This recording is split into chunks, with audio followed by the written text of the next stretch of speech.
CGTN, China Global Television Network.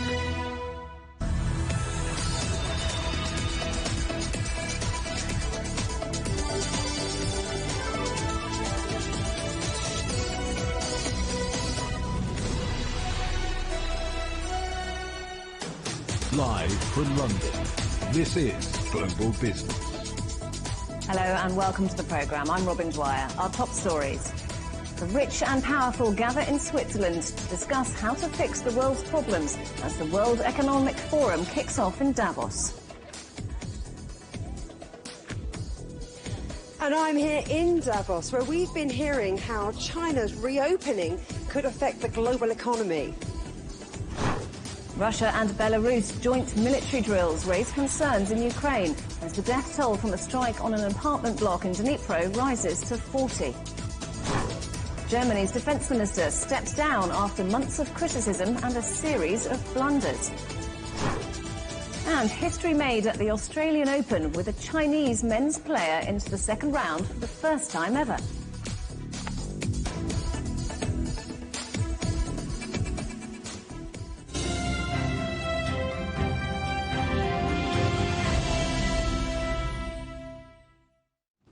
The global economy is in a precarious position. That's what chief economists are telling the World Economic Forum.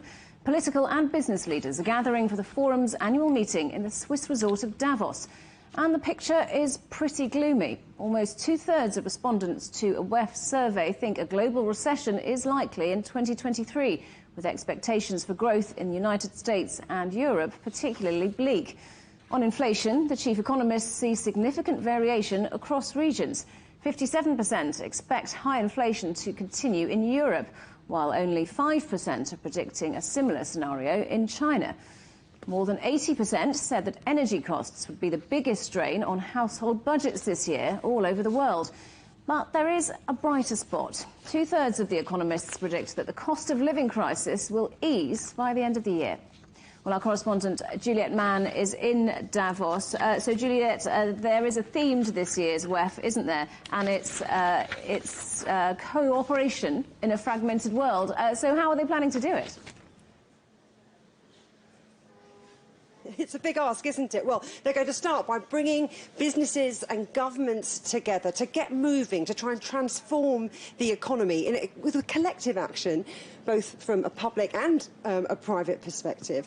And that's, before those risks to peace, prosperity and the future of our planet reach a tipping point. It is very ambitious, but the organisers here are quite confident that they're going to get a lot of signatures for a whole range of memorandums of understanding on issues from climate change to sustainable development to digital innovation to women's rights. And they say, look, Davos, they've got all the right people here to recreate global growth in an inclusive way, to create jobs, and to get everyone here to start trading with and investing in each other to really revive economic growth. But it's a very tough economic backdrop, and there's a whole confluence of crises and challenges that the world is facing. The World Economic Forum's managing director, Sadia Zahidi, said to me, what we need to do is we really need to take a longer-term view. Take a listen.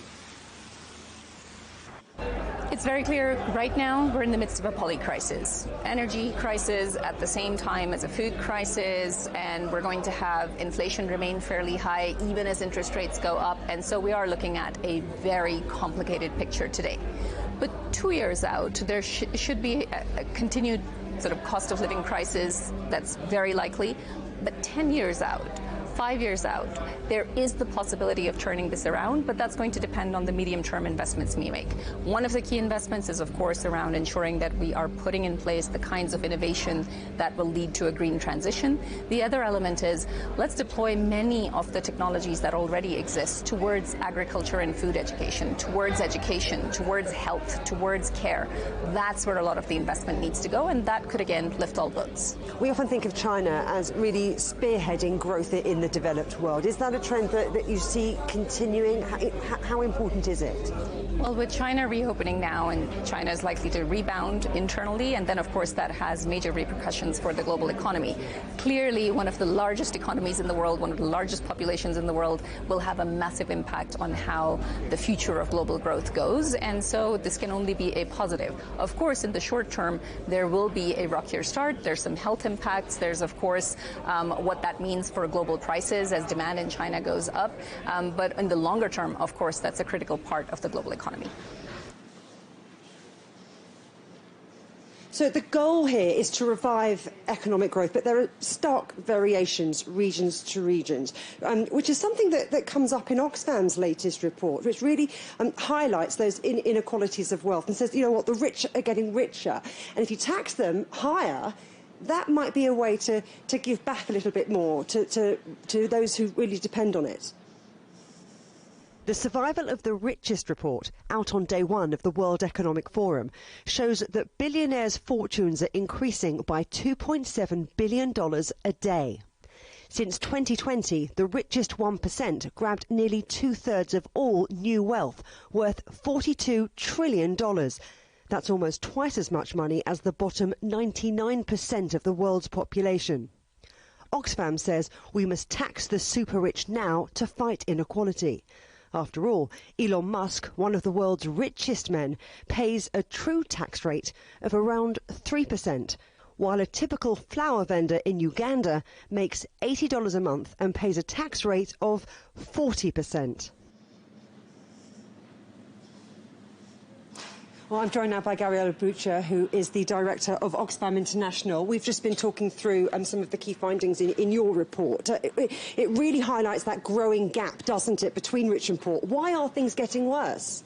Well, it's been a trend over many years now, over 4 decades, where the tax mix has moved more to the poorest in society. The wealth is untaxed because it's believed that the more wealth there is, the more it will trickle down to everybody in society. But I think the crisis that we're facing now, the multiple crises, demonstrate that it doesn't trickle down. And we really need to rethink the way society has been set up and some of the assumptions we've been making over the years.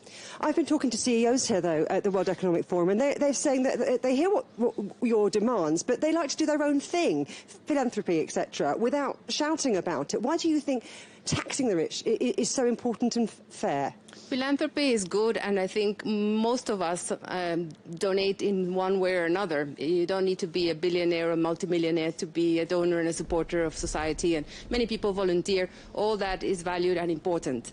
But taxing is different. It's what governments need in order to run public services, to run health, to run education, everything that provides a social network for people.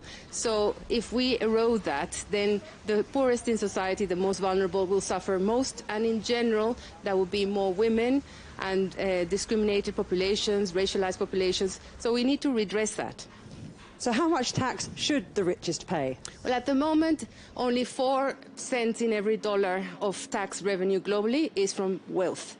So we are starting from an extremely low base. So our message is actually a message of hope, in the sense that there is untapped resources out there that can be used to fund, for example, the huge hunger crisis that we have worldwide and all the issues that we're facing. So what we're saying is every society needs to have a discussion about what is right there. There are several countries that already tax wealth. There's capital gains taxation, different forms. But we need to get to a point where we are taxing wealth or capital at the same rate as we tax labor. But what is the hesitancy then, and the hold-up, would you say, from governments now to shake up old thinking? It's a good question, and one thing that we analyze is that extreme wealth also comes with extreme power, and power shapes in the end what governments end up doing. So we're saying, in fact, majority of people in most countries that are polled support wealth taxation. So we're asking governments, what side are you on? Because there's a possibility here to look at things differently and do something that really transform the system from supporting a few privileged to really something that enables all of us to thrive, and especially that really addresses the issues with the climate crisis. Gabriela Bucher, Director of Oxfam International, thank you very much. Thank you. Well, as we've been talking about, the overriding central theme of Davos 2023 is cooperation in a fragmented world. But not everywhere around the world is fragmented, as our correspondent Peter Oliver found out. The global political and business leaders coming here to Davos have been set quite the task by the World Economic Forum organisers this year to find ways to cooperate in a global system that was already creaking but has been severely rattled by both the COVID-19 pandemic and the ongoing conflict in Ukraine. While the pandemic continues to affect lives worldwide, those charged with looking at future cooperation in healthcare point to some of what was achieved as an example of when nations can put aside individual interests for the greater global good. The pandemic has really highlighted how a global cooperation, global collaboration is extremely important. We saw the pandemic spread so fast. Right now, we can see that there is a huge cooperation going on in terms of handling the pandemic, in terms of preparing for it. We also saw, and everybody realizes now, that no one is safe until everyone is safe. With economic right there in the title of the event and CEOs from 600 of the world's biggest companies in attendance, along with high-profile trade delegations from the likes of China, the EU and the United States, trade is one of the areas where nations can cooperate, even if their relationship is fractured in other areas. Globalization, free trade, goods, services, ideas, people, data, moving faster and faster across borders. China joining the WTO. I mean, this created a global middle class. We've never seen human development in the history of the planet like that. While trade and firing ailing economies back into the black after COVID are crucial, that has to be balanced along with the global community's ambitious and increasingly urgent climate targets. It's a very different answer for the Europeans than it is for the developing world. I mean, if you're Europe in the near term, yeah, you have more coal and you also have more LNG from the US and from Qatar and the rest, but you also have more investment in green technology. But the developing world, I mean, they're taking this in the teeth, right? I mean, they do not have the fiscal capacity to invest in transition. Despite the sizable fractures in global relationships that we see today, nations have been and continue to be able to cooperate. And the challenge for the global business and political elite gathering here in Davos is to try and nurture those sectors where there is cooperation and find a bridge across the divide in those areas where there's still separation. But that may be easier said than done. So who is this global elite? Well, we've been rubbing shoulders with some titans of industry already, and you can see clips of that throughout the week on CGTN and on all of our social media channels and on the website. What is less prominent are heads of state. Lots of business leaders, fewer heads of state coming. But it's all going to get much more exciting on Tuesday. And we're taking to the main stage. We'll have the European Commission's Ursula von der Leyen, Spain's Pedro Sanchez, Finland's Sanna Marin, and a high-level delegation from China coming. We're going to have China's Vice Premier Liu He. He'll be speaking on the main stage. And then heading to Zurich to meet Janet Yellen from the United States. And really that's what WEF is all about. It's people zooming in and zooming out and collaborating, meeting, having conversations behind the scenes, cooperating, if you like, and all against this extraordinary geopolitical and geoeconomic backdrop, where they're going to see, how are we going to get through 2023? What are going to be the big themes? What's going to mark it? And is the world going to tip into this global recession? Do we have the tools to cope? So we'll be bringing you coverage of that all throughout the week here in Davos in Switzerland. Absolutely, Juliet. We'll catch up with you again tomorrow. That's our correspondent, Juliet Mann, in Davos. You're watching CGTN. Still ahead. The European Parliament lays out plans aimed at preventing corruption. We're in Brussels next.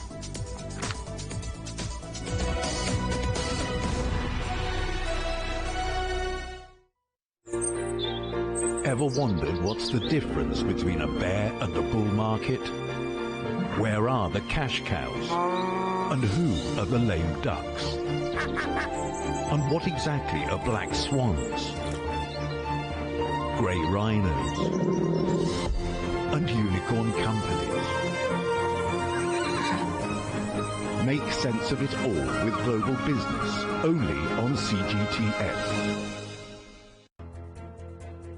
There's a new agenda for a new world, accelerating change in almost every part of our lives. It's shifting the norms of how we work, travel, and connect. How we think, interact, and develop.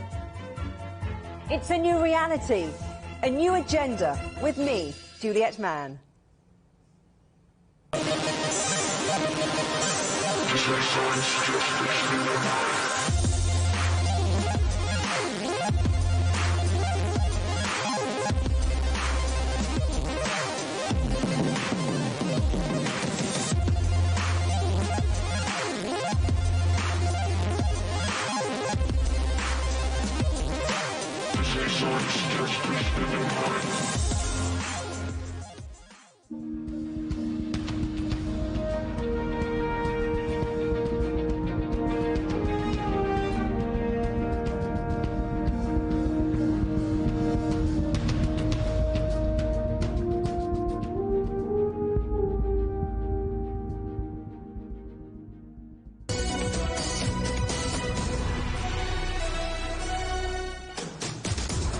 Welcome back. Just a reminder for you that CGTN is available to watch for free on all the major digital platforms, on Smart TV or online on Roku, Apple TV, Amazon Fire and Android TV, YouTube, Dailymotion, CGTN.com and the CGTN app, and in the UK on Freeview.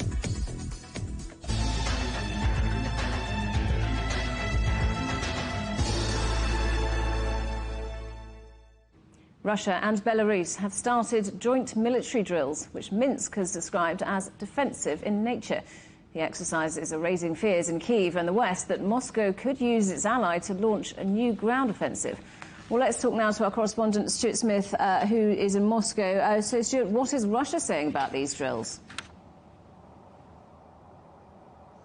Well, they're on the same page when it comes to this. Russia now so heavily involved in Belarusian operations, from which the country they issue and initiate a lot of their efforts towards the Ukrainian special military operation. Now, this particular training event, due to last 2 weeks, involves the aerospace forces of both countries. In fact, it's so large that the Belarusian Ministry of Defense says that all of the airfields and air defense forces will be involved in these 2-week-long drills. The aims, they say, by coordinating with Russia, they'll get better at working together, which is necessary when there's such a potential for an external threat, notably Ukraine, the Belarusian Defense Ministry hints, but it is saying that they are completely defensive in measure. The drills are designed to practice evacuating troops, landing paratroopers from the air, also delivering supplies and integrating with the Russian Ministry of Defense. All of that in order, Belarus says, to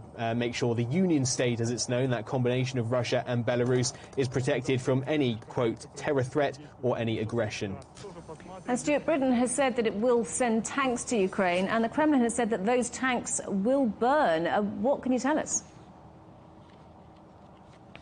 Yeah, that's right. The Kremlin says it won't make any difference, as it so often does in response to the notifications that further Western weapons deliveries are about to take place. And it's no different for these Challenger 2 tanks, which are expected to be delivered to Ukraine. The Kremlin says, indeed, like the other tanks in Ukraine that come from the West, they will burn as well. The Kremlin says that it may drag out the situation in Ukraine, but it won't change the outcome of the objectives of the special military operation, as it's known here. The Kremlin also on Monday discussed for the first time, I believe, the controversy between the Wagner private military corporation and the Russian Ministry of Defense specifically. The Kremlin said that this is the result of information wars taking place online, that the conflict itself between the two doesn't actually exist, and suggested that sometimes friends behave in such a way that no enemies are needed. And it wasn't entirely clear to which friends he was talking about, but his overall message to the public was that Russia should get behind its soldiers, whether they're working for the private military company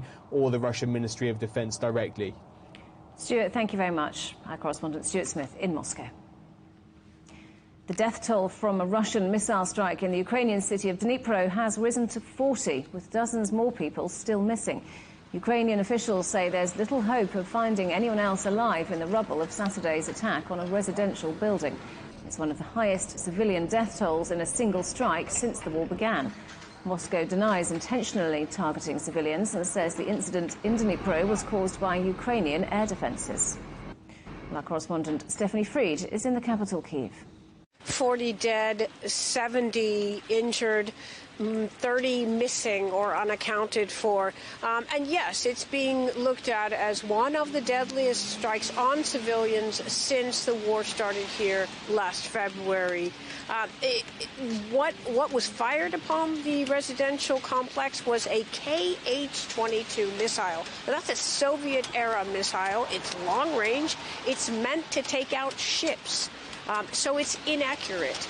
And Ukraine officials say that the contention on the part of Russia that it was their air defense systems that actually created the problem, they say they don't have the defense systems, the aerial defense, to take out this type of missile.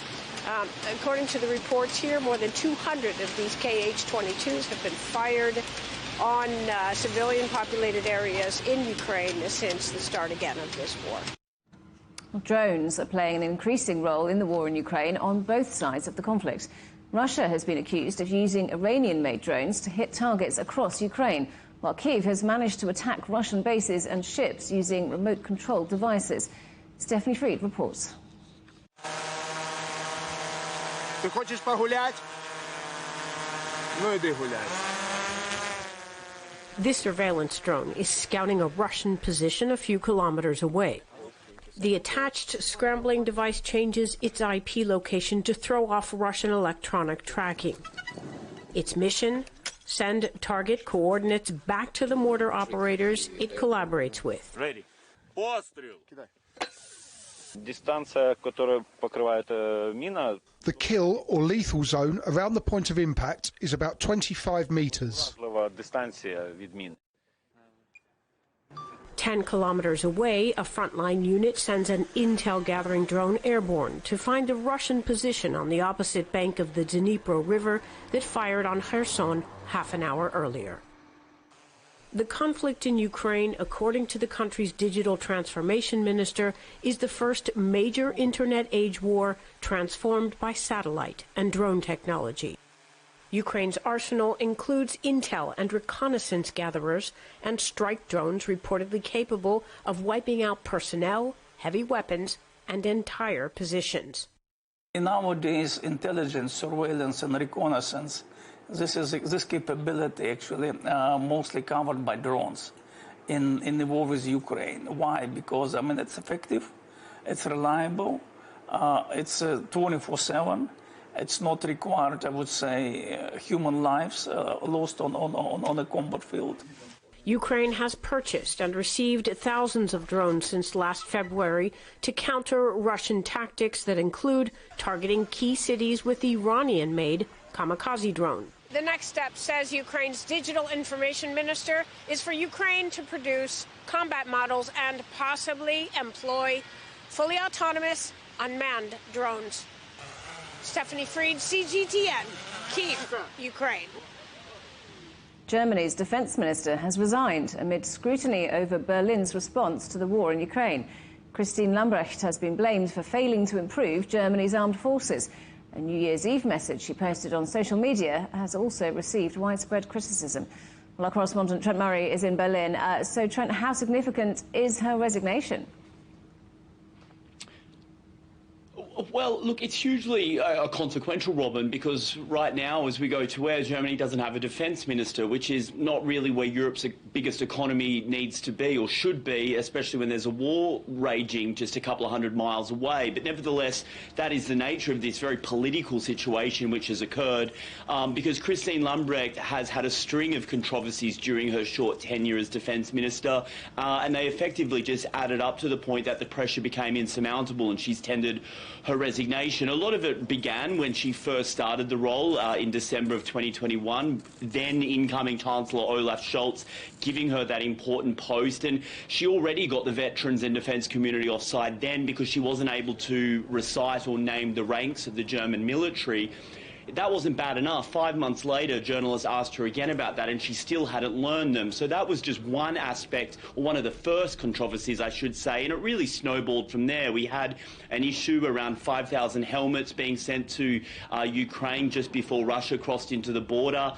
We had an issue regarding a military helicopter that was used while she was beginning her vacation. She took her adult son for a ride on the helicopter. He put that on Instagram. The German newspapers got a hold of it, and we had yet another controversy. And then I think it all culminated really in the past few weeks when that New Year's Eve message went out. It was very unusual, effectively an Instagram live where, with all the fireworks going off in the background, she reflected on the year that was, including mentioning Ukraine and saying that the war had been a good opportunity for her to meet some, quote, great and interesting people. It felt very tone deaf, according to her critics, and ever since then it has felt like that time was running out. And so that resignation today, as I say, not necessarily a surprise, but hugely consequential, because right now the German military is in the middle of this major overhaul. A record amount of funding was announced for it about 12 months ago by Olaf Scholz, and that money does start to need to be spent on upgrading key equipment. And with the Defence Minister constantly distracted by these controversies, I think even for Chancellor Olaf Scholz, who was a long-time political ally of her, it just simply became too much. And when it comes to Germany's defence policy, this has really reignited uncertainty around it, hasn't it? Well, it has, because for quite a while, the Central and Eastern European countries have said Germany has been dragging its feet a little bit compared to them when it comes to sending weapons to Ukraine. And it is often felt that when weapons have been exported from Germany, it's only happened after huge amounts of pressure from the likes of Poland or the Baltic states. Christine Lambrecht, of course, is crucial as part of those conversations. She herself was criticised at times for leading some of that hesitation. But I think moving forward, the big question will be over tanks. We know, of course, as you were speaking to Stuart about, Britain is about to send tanks. Huge pressure on Germany to do the same. And a lot of that was going to be discussed this week. We know US Secretary of State Lloyd Austin is coming to Berlin on Thursday. He was due to sit down with former Minister, now I suppose we should say, Christine Lambrecht, to discuss all of this, followed by a more important meeting on Friday with all the Western allies that are supporting Ukraine. They're all going to sit down together at the Ramstein Air Force Base. Of course, it is an American base, but it's here in Germany. Germany normally helps chair those meetings, but again, we don't have a defence minister now. So a lot of pressure on Olaf Scholz to name a successor. He was asked about it this afternoon during a visit to a brewery, of all places. He was talking about economic policy, perhaps a slightly inappropriate backdrop to be talking defence, but he was, of course, having to, given the day's events. He said today was not the day to be discussing a replacement. That will likely come tomorrow or Wednesday, but time really is ticking down now with that high-profile visit by Secretary Austin in less than 3 or 4 days' time. Trent, thanks very much. Our correspondent Trent Murray in Berlin. European lawmakers are meeting in Strasbourg to discuss plans aimed at preventing corruption in the EU Parliament.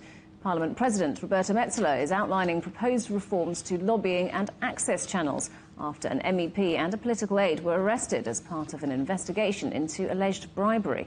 Well, our correspondent Rosie Burchard is in Brussels for us.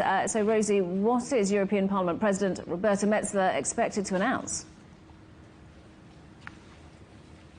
Well, President Metsola has just been speaking to lawmakers, and she spoke of a need to rebuild trust with European citizens. Of course, that is after this snowballing corruption scandal, a case of alleged corruption at the heart of the EU's main democratically elected body, the European Parliament. Now, Metsola has outlined a series of proposed reforms. Those include, for example, trying to clamp down on what's called sometimes a revolving door, so making sure that parliamentarians, when they are no longer sitting parliamentarians, cannot then go and start working immediately for any sort of lobby. Beyond that, she also looked into trying to beef up transparency measures. So she said that members of parliament should be required to have more declarations, more public declarations when it comes to their meetings, particularly with non-EU countries. And beyond that, she also outlined some plans to restrict access to the actual actual premises, the building of the European Parliament.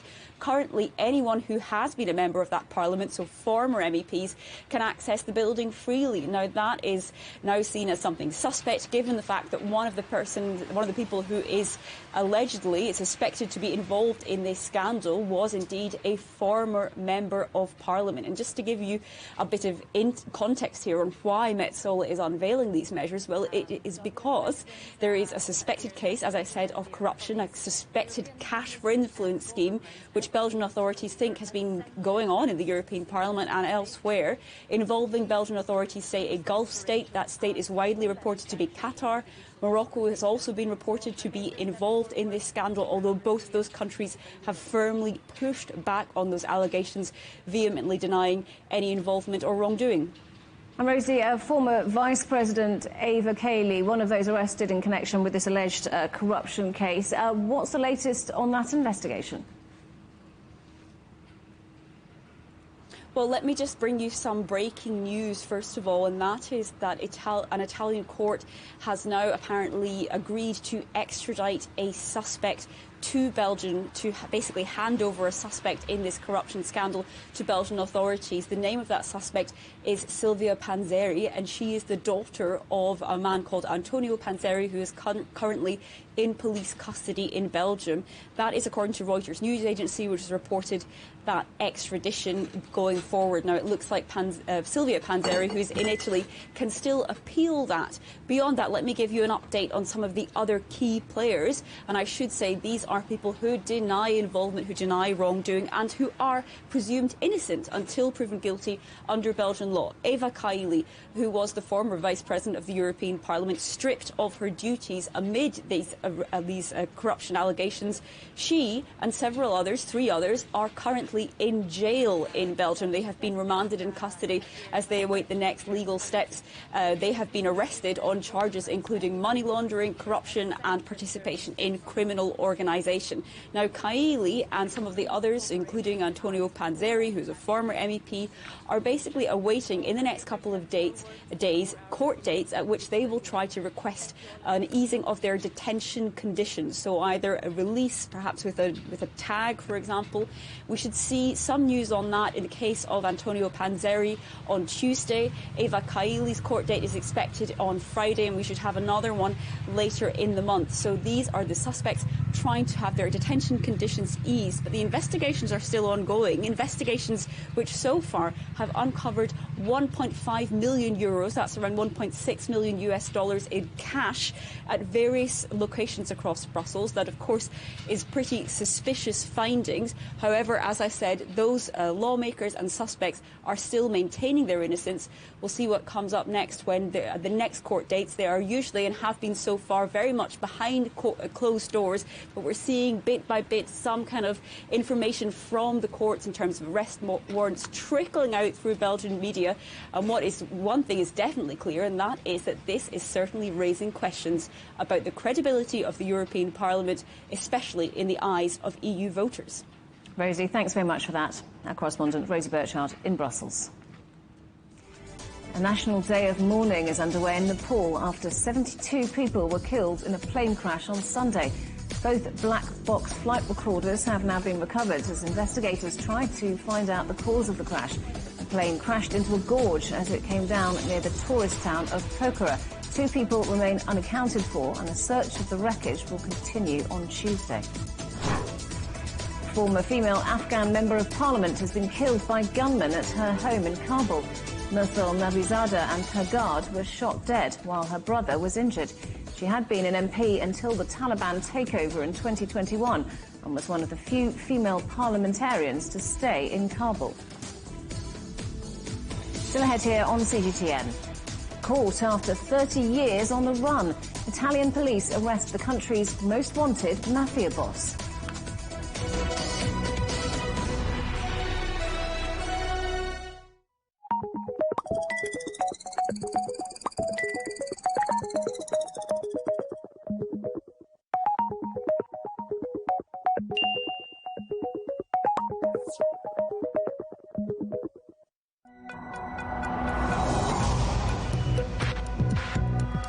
Each day, there are millions of stories. Each one can open new perspectives, new possibilities. Wherever you look, we are there to see, discover, explore. We put the pieces together to find what really matters to you, all around the world, all around the clock. Our reporters are at home across the globe. From our headquarters in Beijing and production centers in Washington, Nairobi, and London, China Global Television Network. Stories from across the globe, reaching people across the globe. CGTN. See the difference. Facing the unknown is always difficult. In a world in turmoil, it's easy to lose orientation. But when the storms come, we have to see the possibilities, reinvent, find new opportunities, discover a path forward. CGTN. See the difference. What do we mean when we talk about the difference? The difference is in the detail, in the background, Defense ministers from the wider angle and perspective of every story. Wherever the story may be. CGTN. See the difference.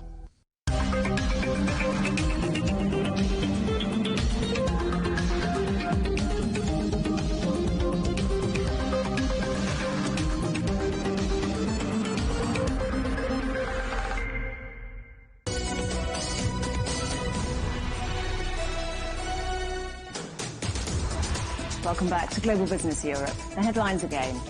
Russia and Belarus joint military drills raise concerns in Ukraine as the death toll from a strike on an apartment block in Dnipro rises to 40.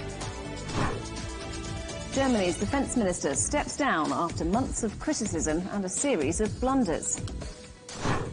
And the rich and powerful gather in Switzerland to discuss how to fix the world's problems as the World Economic Forum kicks off in Davos. In Davos, we've been speaking to the chairman of robotics company ABB. Peter Voser says that although ABB is a multinational, its focus is very much on producing and selling to its local markets. I think we are serving all industries in China. We are very present in all of our four main businesses, with most probably the process automation the smallest one. We have this big manufacturing place now in robotics because we see China as the biggest robotics market in the future, quite clearly. And we have had a strategy for the last few decades of producing locally and selling locally. So we are less exposed to geopolitical issues in China. We are less exposed to technology which can't be brought into China because 90% of what we sell in China, we produce in China. We produce it with our technologies in China. The robotics factory has a big R&D center, has an AI center attached to it. So we look at these things as one big market, one big country. It's, by the way, the same in the US. 90% of what we sell in NAFTA is produced in NAFTA. And therefore, that is key to our strategy. And that's why we are rather more optimistic and more resilient in China compared maybe to some of either competitors or other industries which have relied on importing or exporting out of China, and that has never been our business model. So we are happy where we are. We see a lot of potential in the medium longer term. A little bit choppy, most probably, as I said already in 23. Geopolitics will be a key risk to be watched. But I think we are well placed to participate in the key drive by the Chinese government to focus on local consumption and local manufacturing and local production, because that's what we have been doing for a long time. Italian police have arrested the country's most wanted mafia boss, who had been on the run for 30 years. Authorities released this photo, which we're going to see in a moment, of Matteo Messina Denaro shortly after they captured him at a private hospital in Palermo, where he had gone for treatment.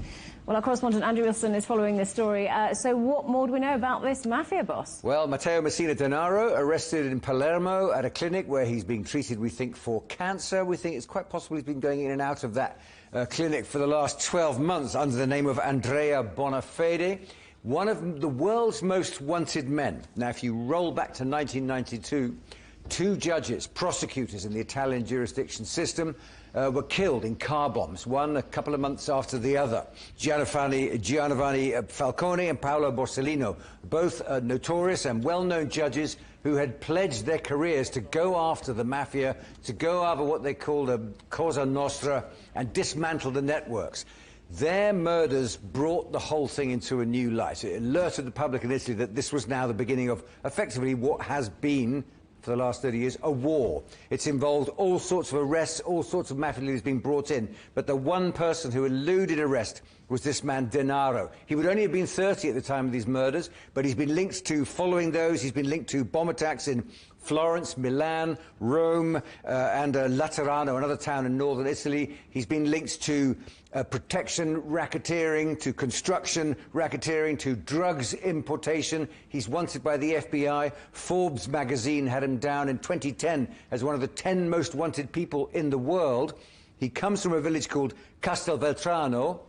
He's believed to have always been in that area, and he's also quite vain, keeps quite a high profile. He's well known for driving fast cars and wearing Giorgio Armani suits and sporting a big expensive Rolex. So that was thought that perhaps that might be a way of the authorities tracking him down. However, he eluded arrest so many times, he became known as Diabolique, which is a character in Italian comics who's always giving people the slip. Nonetheless, it's all down now. There's just been a press conference in Rome where Giorgia Meloni, the Prime Minister, and the head of the Carabinieri, the military police, have been announcing and crowing to the public how well they've done to finally round up Italy's most wanted man. Well, police, as you say, must be very pleased with this particular arrest. How significant is it? Well, they are pleased, and Giorgia Meloni will be pleased too, because there's always been this notion, and it is something of a legend, but a notion amongst the Italian public, that you never know whether politicians are in bed with the mafia or whether they've dedicated their lives to destroying them. And this has always been a weakness of Italian politics. Certainly some right-wing politicians in recent elections were accused of going to the mafia to try and secure themselves more votes. So those connections are thought to have been there all along, ever since World War II. Cosa Nostra has made overtures towards the government to make a deal about how accommodating both of them to live on the same piece of turf. However, the arrest of Denaro will be able to be displayed by this new Prime Minister, Giorgia Meloni, as her distancing herself from the mafia. Now, if it's true that Denaro was in this clinic for a year, it's quite possible, and people will say, they could have arrested him any time. In other words, read for that, the authorities were tolerating his existence in this clinic, and that they knew he was there. The government will deny that, of course, and so will the judiciary. However, what Giorgia Meloni can now do as Prime Minister is say, I don't care what came before, this time round, we're fighting the mafia, we have won, we've got a big arrest. He's supposed to know all the secrets, by the way, Denaro, going back 30 years, but he's also rumoured to be a fairly tough nut, and it's unlikely that he'll tell any stories now that he's in jail. Andrew, thank you very much. Our correspondent, Andrew Wilson. Britain's Marks & Spencer says it will create 3,400 jobs over the next few years as part of an overhaul of the company's portfolio. The food and clothing retailer is investing $587 million in 20 new stores across the UK. It wants fewer traditional shops but better main stores as shoppers spend more online. New home prices in China fell for the 5th straight month in December, declining 0.2%. Analysts say COVID-19 outbreaks hurt demand, but the rolling back of strict pandemic curbs and hope for more support measures have brightened the outlook. Nearly 30% of all retail sales last year were influenced by artificial intelligence recommendations. And AI is expected to contribute $15 trillion to the global economy by 2028, according to a report from global consultancy SkyQuest. But as the industry grows, so are calls for caution. Our correspondent Karina Mitchell reports. The use of artificial intelligence, or AI, has become commonplace in everyday life. It pops up everywhere, from interacting with Siri. Hey Siri. I'm here now. To your favorite website's chatbot. It even affects what we see on fashion runways around the world. I think the face covering is definitely alien-like and exciting. Dozens of outfits designed by 14 different designers from Fashion Times AI graced a catwalk in Hong Kong last month. What was unique was that all the designs were created with the help of an artificial intelligence software program called ADA, or AI-based Interactive Design Assistant. It uses image recognition, detection, and retention, and is the brainchild of AidLab CEO Calvin Wong. The rationale of developing ADA is not to use AI replacing designers. What we are talking about is AI is just a supporting tool for the fashion designers. I mean, designers and AI can work together to come up with the final collection. Giovanna Graziosi Casimiro agrees. She's a trailblazer on the cutting edge of fashion in the metaverse. She believes AI is a win-win for everyone. I have always a vision that no technology is going to be an enemy if you take the lead on that and you appropriate that as a tool for your own creative process. I think it's really good for the customer because you just don't go to buy something. You are included in the narrative of that experience. She says 3D virtual platforms that form a part of the metaverse, like Decentraland, can be inspiring. When you are in Decentraland, what are the things that you like to do? I really like to wear digital clothing. I think experimenting digital fashion on your avatar and the animations that we call emotes, right, in that digital body is really fun because you also see yourself from a different lens. Head of design at fashion brand Frey says she also values the benefits AI brings. I think AI is full of possibility and it's really amazing opportunity. She told us exclusively AI is, quote, no longer the future. Designers use it on a daily basis to create fabrics, prints, and patterns, and helps with both the creative process and sustainability. But according to some experts, there are challenges in the new digital forum, including conflict between creatives and brand owners over intellectual property rights and trademarks. They want to control their brand. They don't want other people telling the brand story. But that's what artists do. So there's always going to be conflict. Lawyers will always be involved. I don't think that'll change in the metaverse. In fact, if anything, it's going to amp up. Still, that's not stopping advocates from pushing for a stronger collaboration between fashion and the digital space. Casimiro is spearheading only the second ever Fashion Week to be held in the metaverse after last year's groundbreaking event. We're really trying to expand the reach of the event. She says she's excited for what the future holds for the intersection of fashion, art, and AI. So it's going to be a public area focused on the next generation of designers in the physical world, but also in the digital, and bringing them to co-create. Karina Mitchell, CGTN, New York. Still to come on Global Business Europe. Tribute to the kitchen god ahead of China's upcoming Spring Festival.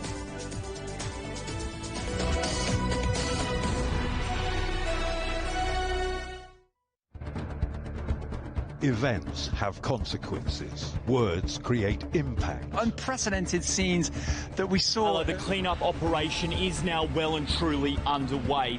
Parts of southern Europe remain in a state of emergency. Context gives meaning. People make history. Far more than 1,000 people have come here today. But authorities are still on high alert. So now we've actually become the border on this road. A complex world demands a comprehensive view. But with the cleanup efforts more or less under control, the economic impact is bound to ripple across the country. There's plastic pollution everywhere. Because the world today matters for your world tomorrow. This is the living area of the crew. The focus is firmly on future technologies. Well, this is something completely different. The world today, every day on CGTN.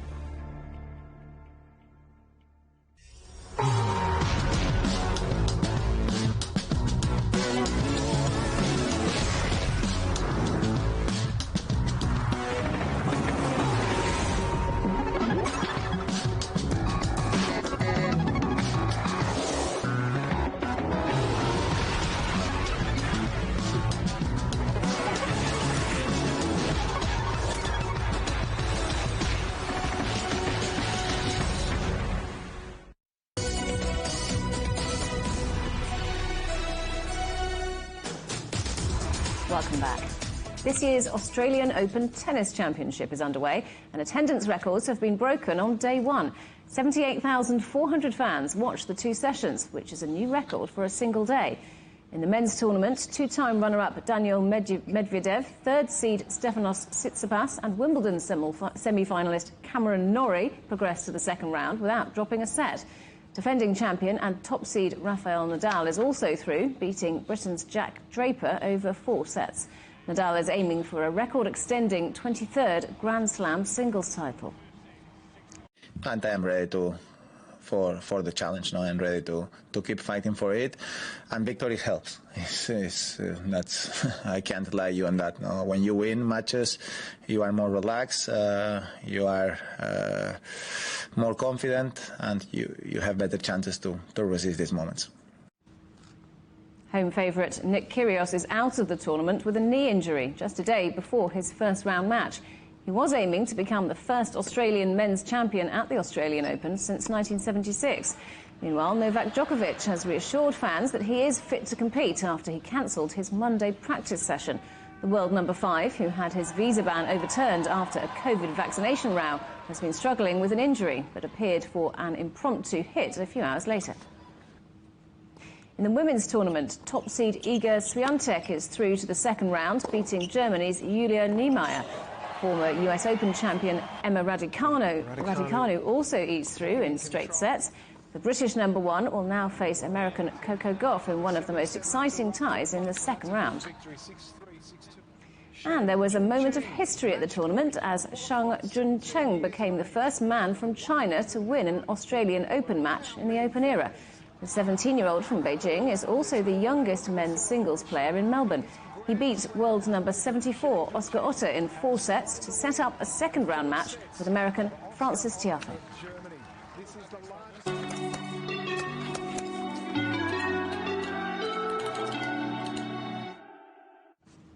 When she was US Treasurer, Rosie Rios' signature appeared on $1.7 trillion of currency, making it the most printed name ever. Appointed in 2009, she's an expert in blockchain technology and one of the most influential women in finance. She told us how her first job inspired her to go all the way to Harvard University. So my first job was actually part of a summer youth employment program where disadvantaged kids had the opportunity to get a summer job.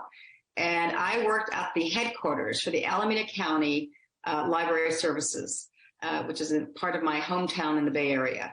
And in this job, which by the way became a permanent job when I was in high school, was where this location is where all the books would come through before they went to the branches. So I had access to any book I ever wanted. I felt like I won the lottery then, and I worked full time my entire life in high school. And I loved every minute of it. So, I would get off of school. I'd start at 3 o'clock every day, and I would leave about 9:15, plus or minus, and then Saturdays. And I always look forward to it because, again, the new books that came my way, they also had, record albums and cassettes and some other things from way back when.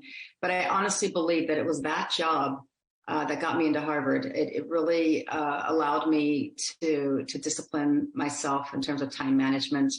It allowed me to contribute to my family's well-being. My mom raised all 9 of us as a single parent, and so we all had to work very young. And so I was one of the lucky ones that had a job that I absolutely loved. That was former United States Treasurer Rosie Rios. People across China have been celebrating what's known as Xiaonian, or Little New Year. It's when people start making preparations a week before the Spring Festival. It's also a time to worship what Chinese people call the kitchen god, as our correspondent Tao Yuan reports. Clad in traditional Chinese Hanfu dresses, these children start their New Year celebrations with a lesson. Exactly when did the Chinese start celebrating the Spring Festival varies from legend to legend, but some traditions linger. This girl tells the story of Nan, a mythical beast that would hunt people before the new year. Villagers burnt crackling bamboo and used red decorations to scare it away. This boy says he learned to write the spring couplets and showed us a blessing he wrote with a modern twist.